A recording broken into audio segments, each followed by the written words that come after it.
Bukayo Saka is not supposed to be in North London right now. He is supposed to be on holiday. Instead, he cut that holiday short and walked back into Arsenal's training ground days before anyone expected him. That single decision tells you everything about where this club stands heading into the most important week of the summer. Because right now, Arsenal have just been beaten for the second time in 3 pre-season matches. 6 goals conceded in 2 games. A team that lifted the Premier League trophy in May now looking shaky at the back, disorganised in midfield, and short of bodies in almost every department. The Emirates Stadium watched Borussia Dortmund walk in and take a 3-2 win off the champions. 4 days earlier, Real Betis had already done something similar. And yet, in the middle of all of that discomfort, something else is happening. A club captain is rushing back early. A record signing is about to make his first appearance. And a striker who has scored in 4 straight matches is quietly becoming one of the most important stories of the summer. This is not a club in free fall. This is a club under pressure, making decisions in real time. And the next 7 days will tell us whether those decisions were the right ones. Here is what was and still is on the line. Arsenal are 7 days away from a Community Shield final against Manchester City in Cardiff, 11 days away from their opening Premier League match of the season at home to Coventry City. And they are trying to do all of that while missing a huge portion of their World Cup contingent, while carrying long-term injuries to 2 first-choice defenders, and while still trying to close out a transfer window with major business left undone. If the defending is not fixed in the next week, Arsenal walk into a Community Shield against the same Manchester City side that dismantled Atletico Madrid just days earlier. If the transfer business does not speed up, Arsenal could open their title defence with players still working their way back to fitness and a squad short of the depth that a genuine title challenge requires. Every decision made in the next few days, from team selection against Como to how quickly the transfer business is finalised, carries real consequences for how this season begins. Before we go further, if you want this kind of serious, fact-based breakdown of every Arsenal story as it develops this summer, make sure you are subscribed and you have your notifications turned on. I go through every training ground update, every transfer development, and every press conference, so you do not have to piece it together yourself. Now let us break down exactly what is happening, piece by piece. The voices from the training ground. Let me start with what has been coming directly from the people involved, because this is where the real information is. On team readiness for the Community Shield, Mikel Arteta was asked directly whether his players will be ready in time for the Community Shield. His answer was layered. He explained that different groups of players are returning at completely different stages, because some featured heavily at the World Cup, while others played far less or barely featured at all. He said he wants to see how each individual has looked after himself over the summer, what they reported doing, and how their conditioning actually looks once they are back in the building. He finished by saying he expects the surprises to be positive ones. Here is my read on that. This is a manager managing expectations in public while clearly running a controlled process in private. He is not promising a fully fit squad for Cardiff. He is telling you carefully that some players will be sharper than others and that the club already has a plan for handling those differences. When a manager speaks in those terms this close to a major final, it usually means selection on the day will be shaped as much by conditioning data as by reputation. On Bukayo Saka's early return, the next piece of news confirmed that Saka ended his post-World Cup break earlier than scheduled and will be back in training ahead of the Community Shield final. This is significant for one simple reason. Saka is not a squad player you manage carefully into a campaign. He is the player Arsenal build attacking moves around. The fact that he chose to shorten his own break tells you something about the internal culture at this club right now. Nobody ordered him back. He came back on his own timeline, earlier than expected, because a major final is on the horizon. That is the kind of detail that quietly shifts a dressing room's mentality heading into a season. On what went wrong against Dortmund, Viktor Gyokeres was asked what the team learned from the defeat. He explained that Dortmund's approach was different to what Arsenal are used to facing, built around man-to-man marking, constant rotation in attacking areas, and a high volume of runs made in behind the defensive line. He called it a good test and admitted plainly that defensive improvement is now a priority, singling out the third goal, which came from a corner, as particularly disappointing, alongside the frustration of conceding twice inside the opening period. What stands out to me here is the honesty. There is no deflection in that response. A senior forward is naming the exact defensive problem, a set-piece goal conceded from a corner, and openly admitting it needs fixing before the season starts. When your attacking players are this specific about defensive shortcomings, it usually means those conversations are already happening loudly inside the training ground, not just in press conferences. On the arrival of Bruno Gyokeres was also asked about the club's incoming record signing. He described the mood inside the squad as extremely positive, calling the new arrival an outstanding player who will bring energy and a new level of quality to the group, and said he had nothing but positive things to say about the move. Read alongside everything else this week, that reaction matters. A team that has just conceded 6 goals in 2 matches badly needs a lift, and a proven midfield presence walking into the building days after back-to-back defeats is exactly the kind of injection a dressing room needs. The timing of his arrival, right between 2 damaging results, could not have been better planned, even if it was not planned at all. On the injury timelines for Jurrien Timber and William Saliba, Arteta gave an update on his 2 long-term absentees. On Timber, he said he could not give a precise date, describing the defender as progressing well and already out on the pitch doing a significant amount of work, but stressed he is still weeks away from full involvement. On Saliba, the picture is more cautious. Arteta described him as being in a rest phase, having been told to do almost nothing for a 2-week period specifically to avoid aggravating the issue, and said the healing process simply needs time. This is the kind of update that should worry anyone assuming Arsenal will have a full-strength defence for the opening weeks of the season. 2 central defenders, one of them a first-choice starter, both unavailable with no firm return date. Combine that with the 6 goals conceded in 2 pre-season matches, and you start to see exactly why defensive solidity is becoming the dominant theme of this entire pre-season. Arteta also confirmed that several players are already back in the building and watching from the sidelines, with 2 of his England contingent returning a day earlier than expected, and confirmed that the entire squad would be available to begin full training from the following day. That last detail is the most important piece of information in the entire injury update. Everybody, minus the 2 long-term absentees, being available to train from the same day means Arteta finally gets a full week with his complete group before the Community Shield. Given everything discussed above about conditioning levels and readiness, that 1 training week becomes enormously important. On fitness levels, Gyokeres also gave a personal update, saying he feels considerably better physically than he did at the same point last pre-season, crediting the extra weeks of training time he has had this summer. Small detail, but a relevant one.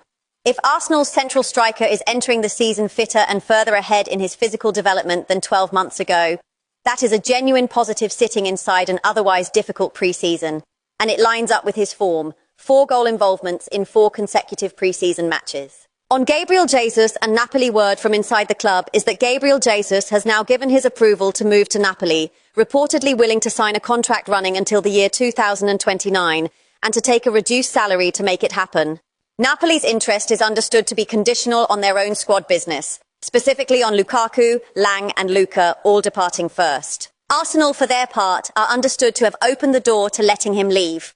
I want to be completely clear here, this is not a confirmed transfer.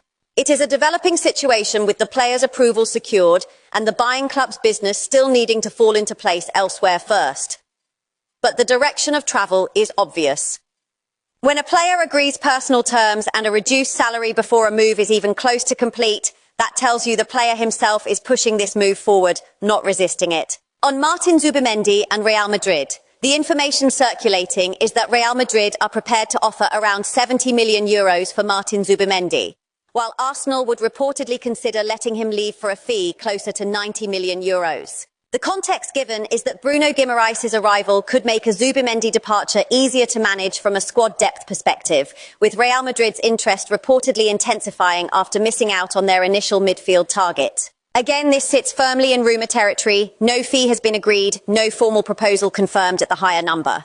But the logic behind it is coherent. A new marquee midfielder arriving makes it structurally easier for the club to sanction a departure elsewhere in that same position, even one as influential as Zubimendi has been. On squad management and rotation policy, Arteta was asked whether the opening months of the season will be handled differently given the mixed fitness levels across the squad. He confirmed that this is exactly the plan, pointing out that this is something the club has done before when managing players returning from long-term issues, but explained that this summer it is being applied more broadly across several players at once. He referenced the number of changes made during the defeat to Real Betis, noting the team barely resembled the one that won the league last season, and framed the entire approach as deliberate preparation, designed to pay off not in these results, but a week later when serious trophies are being contested. This is arguably the single most important quote of the entire week, because it reframes both pre-season defeats. Arteta is not hiding from the losses. He is essentially telling you that results in these matches were never the priority. squad rotation and conditioning management were. Whether you believe that framing or not, it explains a huge amount about the lineups fans have seen over the past week, and it sets a clear marker. Judge this team by how it performs from the Community Shield onward, not by these two scorelines. On whether the Community Shield is being treated as a friendly. Finally, Gyokeres was asked directly whether next week's Community Shield final will be approached as just another friendly. His response left no ambiguity. He rejected the idea outright, insisting a match against Manchester City is never a friendly and stating clearly that the aim is to win the trophy.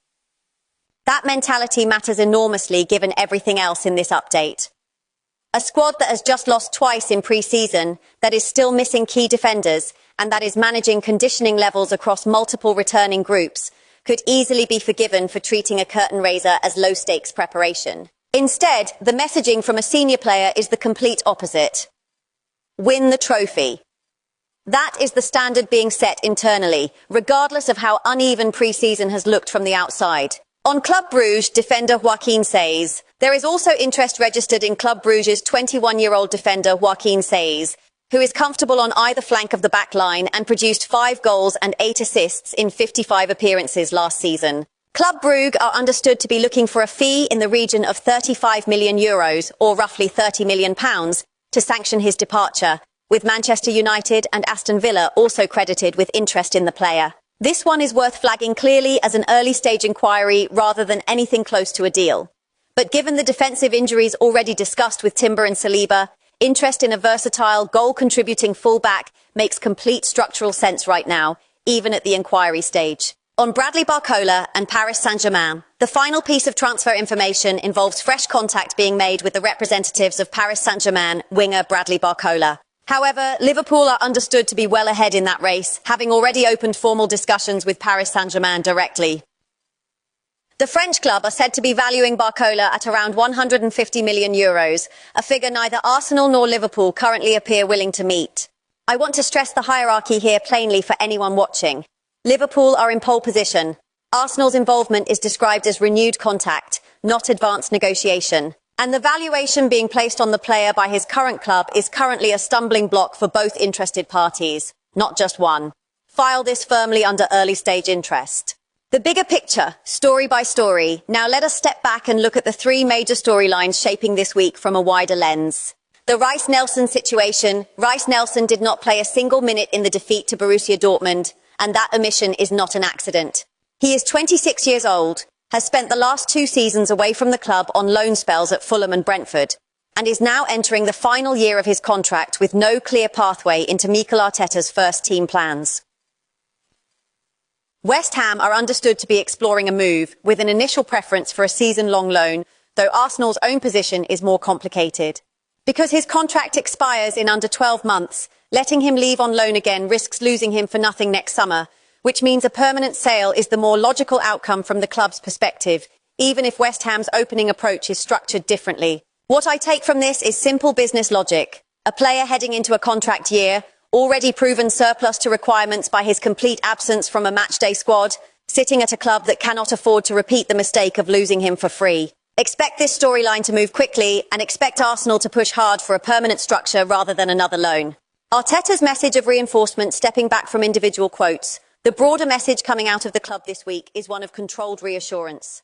2 defeats and 6 goals conceded would normally trigger panic, but the framing being offered is that Arsenal were actually the dominant side by possession in both matches, controlling 58% of the ball against Dortmund and 56% against Betis, with individual errors, not tactical inferiority, being the difference. Central to the reassurance is the return of Declan Rice, Martin Zubimendi, Bruno Guimaraes and Mikel Merino to full training, which finally frees Kai Havertz from being forced into a deputising midfield role he was never suited to long-term. There is also a clear tactical preference being signalled from within Arsenal's own coaching staff, with growing suggestion that Havertz may be the more natural fit as a central striker in combination play compared to Gyokeres, whose decision-making in the final third has drawn visible frustration on the touchline during these opening matches. Alongside that, there remains a boost around the futures of Gabriel Martinelli, whose interest from Galatasaray is not currently being entertained by the club, and Gabriel Jesus, who is reportedly drawing interest that could fetch a fee in the region of £15 million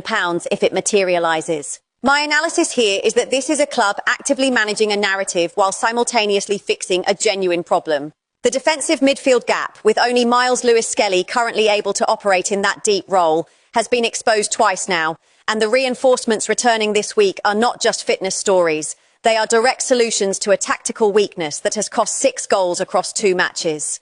The Gyokeres message ahead of Manchester City. The final major thread this week centres entirely on mentality heading into the Community Shield. Gyokeres converted a second-half penalty in the defeat to Dortmund, continuing a run of scoring involvement across 4 consecutive pre-season matches, and used his post-match media availability to send a clear message about how seriously the upcoming meeting with Manchester City in Cardiff is being treated.